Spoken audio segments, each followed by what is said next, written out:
నువ్వెంత గొప్పవాడివైనా, నువ్వెంత పెద్దవాడివైనా, లేపోతే నువ్వు ఎవరివైనా, నీకు జీవితంలో కొన్ని రిగ్రెట్స్ ఉంటాయి. నేను ఆ పాత్ చూస్ చేసుకొనుంటే బావుండేది, లేదా ఈ చాయిస్ తీసుకొనుంటే బావుండేది, లేకపోతే అక్కడికి వెళ్ళుంటే బావుండేది, ఈ ఆప్షన్ తీసుకుంటే బావుండేది అని మనకి అనిపించడం సర్వసాధారణమే.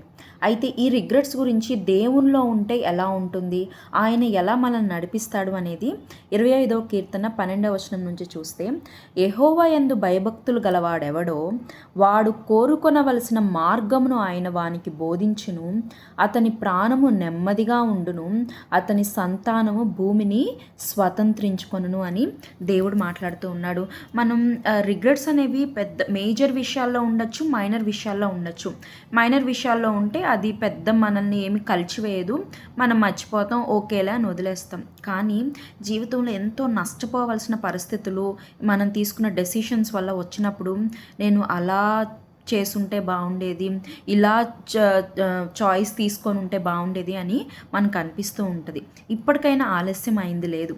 నీవు ఎప్పుడైతే నువ్వు దేవుని యందు భయభక్తులు కలిగి ఉంటావో, నీవు ఇప్పటి నుంచైనా, ఇప్పటి వరకు నీవు ఒక బ్యాడ్ సిచ్యువేషన్లో నడిచావేమో, కానీ ఎప్పుడైతే నువ్వు దేవుని యందు భయభక్తులు కలిగి ఉంటావో, ఈ బ్యాడ్ సిచ్యువేషన్ నుంచి కూడా ఎలా బయటపడాలి, ఎలా నీవు ఇంకా మెరుగ్గా ఉండగలవు, ఇంత పరిస్థితుల్లో ఉన్న నీ సిచ్యువేషన్ బాగుపడగలదు అనేది ఎవరి దగ్గర నుంచి తెలుస్తుందంట? దేవుని దగ్గర నుంచి తెలుస్తుందంట. యెహోవా యందు భయభక్తులు గలవాడెవడో వాడు కోరుకొనవలసిన మార్గమును ఆయన వారికి తెలియజేస్తాడంట.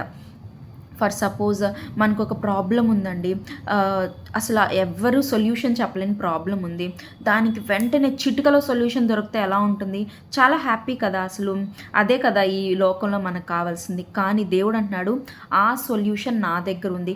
అసలు నువ్వు ప్రాబ్లంలో పడడం కాదు, నువ్వు అసలు ఆ ప్రాబ్లం వైపు వెళ్ళకుండా నేను చూసుకుంటా, నువ్వు ఎటు వెళ్ళాలో నేను చెప్తా, ఏది చూస్ చేసుకోవాలో నేను చెప్తా.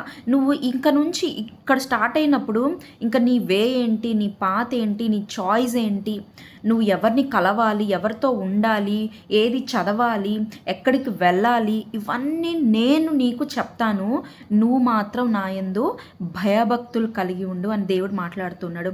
ఇంకా మన లైఫ్లో రైట్ చాయిసెస్ చేసుకుంటే మన ప్రాణం ఎలా ఉంటుంది?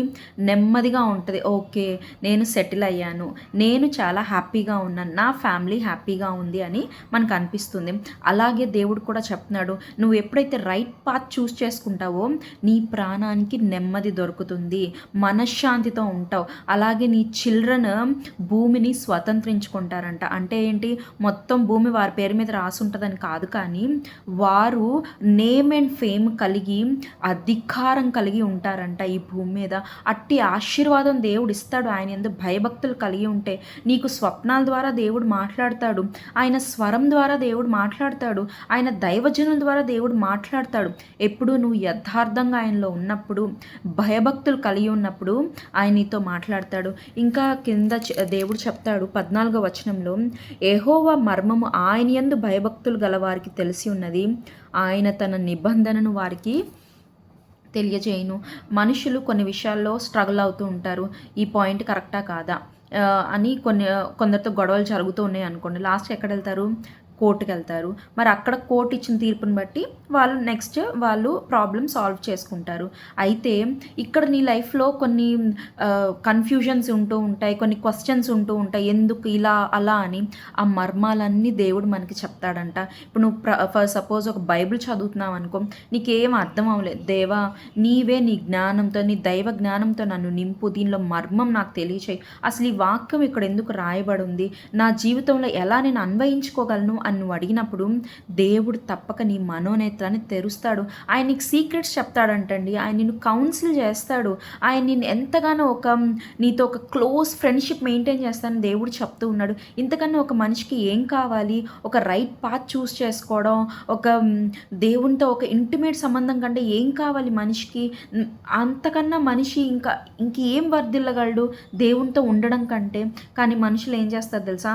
మాకు ఎవరో మంచి వాళ్ళు తెలిసిన మంచి మంచి అడ్వైస్ ఇస్తారు, లేకపోతే ఇంకెక్కడో అక్కడ ఆ జ్యోతిష్యులు లేకపోతే ఇది అది ఇది అని చెప్పేసి రకరకాలు చూస్ చేసుకుంటారు. కానీ నువ్వు దేవుణ్ణి చూస్ చేసుకోగలిగితే ఆయన నీ పాత్ని చూస్ చేస్తాడు. నీ కొరకు ఆశీర్వాదకరంగా, నీ బిడ్డల కొరకు, నీ ఫ్యామిలీ కొరకు ఆయన చూస్ చేస్తాడు.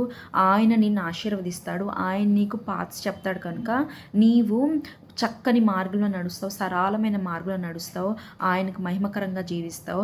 అందరూ నిన్ను బట్టి దేవుని స్తుతిస్తారు. ఈ వాక్యం దేవుడు నీ జీవితంలో ఆశీర్వదించి దీవించి వర్ధిల్ల చేయునుగాక. ఆమేన్.